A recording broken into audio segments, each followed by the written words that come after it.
12 8 வாசிங்க. பின்பு அவன் அவ்விடமிட்டு பெயர்ந்து பெத்தேலுக்கு கிழக்கே இருக்கும் மலைக்கு போய் பெத்தேல் தனக்கு மேற்காகவும் ஆயி கிழக்காகவும் இருக்க கூடாரம் போட்டு அங்கே கர்த்தருக்கு ஒரு பலிபீடத்தை கட்டி கர்த்தருடைய நாமத்தை தொழுது கொண்டான். நீ 7ஆம் வசனம் வாசித்தீங்கன்னா ஆபிரகாம் முதல்ல கானானுக்குள்ள உள்ள நுழைஞ்ச உடனே பலிபீடம் கட்டி கர்த்தரை ஆராதிப்பார். அதுக்கப்புறம் திரும்ப பிரயாணம் பண்ணி இன்னொரு இடத்துக்கு போறாரு. போன அந்த இடத்துல என்ன பண்ணாராம்? பலிபீடம். அதாவது இந்த ஆபிரகாமுக்கு ஒரு என்டர்டைன்மெண்ட் அப்படின்னாலே பலிபீடம் கட்டி கர்த்தரை ஆராதிப்பது தான். அதை விட வேற ஒண்ணுமே அவருக்கு.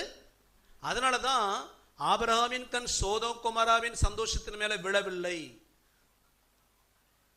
சோதோம் குமாராவின் வாழ்க்கை அவன் வெறுத்தான். கானான் வறண்டதுங்க. ஆபிரகாமின் காலங்களில் இஸ்ரவேல் ஜனங்கள் எகிப்து வெளியே வரும்போது பாலும் தேனோட தேசம். ஆபிரகாம் காலத்துல வறண்ட பூமி, சோதோம் குமாரா செழிப்பு. ஆனாலும் ஆபிரகாம் வறண்ட பூமியிலேயே சந்தோஷமா வாழ்ந்தான். ஏன்னா தேவனோடு நேரம் செலவழித்தான். உங்க ஜெப நேரம் என்ன? எவ்வளவு வேதத்தை எவ்வளவு நேரம் தியானிக்கிறீங்க? உங்க ஜெப குறைவு, உங்க வேத தியான குறைவு உங்களை லோத்தை போல மாற்றிக்கொண்டு நீங்க அநேகருக்கு ஆவியான சொல்ல விரும்புகிறார். உன் ஆவிக்குரிய வாழ்க்கை பூஜ்ஜியமாய் மாறிக்கொண்டிருக்கிறது. இங்க இருக்கிற அநேக வாலிப பிள்ளைகளுக்கு கர்த்தர் எச்சரிப்பாய் சொல்லுகிறார். நீ ஜெபிக்க நேரம் இல்லாம, அனுதினம் வேதத்தை தியானிக்க மனம் இல்லாம உலகத்து பின்பு நீ ஓடிக்கொண்டிருந்தீனா நீ படிச்சு பல பட்டங்கள் வாங்கலாம், பல ஆயிரங்கள் சம்பாதிக்கலாம், அவார்டு ரிவார்டு ப்ரொமோஷன் ஏராளம் சம்பாதிக்கலாம். உன் முடிவு பரிதாபம். லோத்து சம்பாதிக்காதங்க நம்ம சம்பாதிச்சிட்டோம். லோத்து என்னங்க எவ்வளவு சம்பாதிச்சிருந்தான்? சோதோம் குமாரா போகும்போதே ஆடு மாடோட போனான். போன இடத்துல இடம் வாங்கி வீடு கட்ட ஆரம்பிச்சிட்டான். கடைசியில் நாட்டாமையா மாறினான். ஒளிமுக வாசல்ல உட்கார்ந்து இருந்தான். பொண்ணு வெள்ளி எல்லாம் சம்பாதித்தான். கடைசியில சோதோமுக்கு விட்டு வெளியே வரும்போது என்ன கொண்டு வந்தாரு? கட்டண துணியோடு தான் வந்தான். கட்டண மனைவியை கூட இழந்து போனான். ஏன்? கர்த்தரை விட்டுட்டு உலகத்தை அதிக நேசிச்சான். ஆபிரகாமோடு இருக்கிறவரை ஆடு மாடு பெருகுச்சு. ஏன்னா பலிபீடம் கட்டி கொண்டு இருந்தான். சோதோமுக்கு உலக ஆசீர்வாதத்தை தான் பெருக்குனா, பலிபீடம் கட்டல. ஜெபிக்க நேரம் இல்லை சாருக்கு. இன்னைக்கு நிறைய பேருக்கு ஜெபிக்க நேரம் இல்லை, பைபிள் வாசிக்க நேரம் இல்லை. பிச்சை போடுற மாதிரி ஆண்டவருக்கு 2 நிமிஷம் 3 நிமிஷம் பிச்சை போடுற ஆண்டவருக்கு நாம வேதனையோடு சொல்றேன். நீ தேவனை தேட நேரம் இல்லாமல் பேருக்கு சபைக்கு வந்துட்டு ஒரு பாரம்பரிய கிறிஸ்தவ வாழ்க்கை வாழ்ந்துட்டு உலக சந்தோஷத்துக்காகவும் வாழ்க்கை நீ விட்டு கொடுத்து கொண்டிருப்பாயானால் உன் முடிவு பரிதாபம்.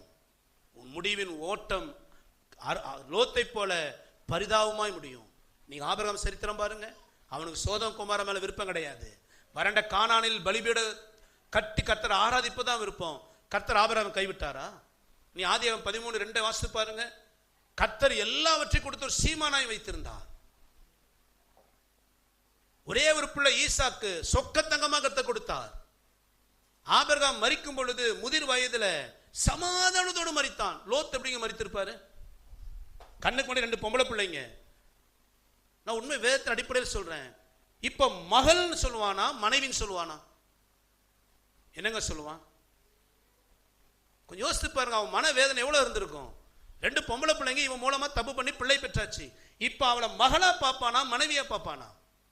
பிள்ளைகளா பாப்பானா பேர பிள்ளைகளா பாப்பானா? எவ்வளவு அவன் சாகிற வரைக்கும் வேதனை பட்டு தானே செத்துருப்பான், பாதிக்கப்பட்டு தானே செத்துருப்பான். ஏங்க அவ்வளவு ஆசீர்வாதம் இருந்துச்சு. சொத்து சுகம் பொன் வெள்ளி ஆடு மாடு மிருக ஜீவன். இன்னைக்கு ஓட்டாண்டியா இருக்கிறான். சாகும்போது நொந்து போய் சாகிறான். ஒரே ரீசன், பலிபீட உறவை விட்டுட்டு உலகத்து பின்பு ஓடினான்.